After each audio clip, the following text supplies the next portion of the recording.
Okay, to do this problem, this is 6.5, problem number 19.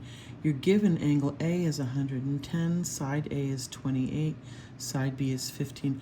I make my little chart right here of my angles A, B, and C, my sides A, B, and C. I use law of sines because I'm going to first start by finding the measure of angle B. And so I know that the sine of 110 degrees compared to the side of 28 is equal to sine of B divided by 15. I multiply both sides by 15, and I have 15 times sine of 110 degrees. And I'm going to have that divided by 28. This is going to equal the sine of B. I plug this into my calculator. When I plug it into my calculator, I get a very long decimal, 0.5034, 067611. And there's more decimals that the calculator holds on to. I just am not going to write them down.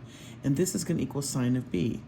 So if I take the inverse of sine of both sides, the sine will go to the other side because I'll do the inverse.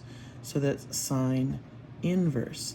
Now I hit the sine inverse button and I grab this number from my calculator, just plug it into the function and hit enter, and then we get that the measure of angle B is equal to 30, and just round it to 2 decimal places, 30.23 degrees. So I can go ahead and write that up here, 30.23 degrees. Now that I've done that, I can use, I'm just blocking this off, I can use this information to start looking at angle C. To find angle C, I subtract from 180. So I do 180 minus 110 minus 30.23, and we get 39.77. The last thing to solve for is side C. And once again, I'm going to use the law of sines to do that. And so I'm going to, again, use what I have from the given of angle A and side A.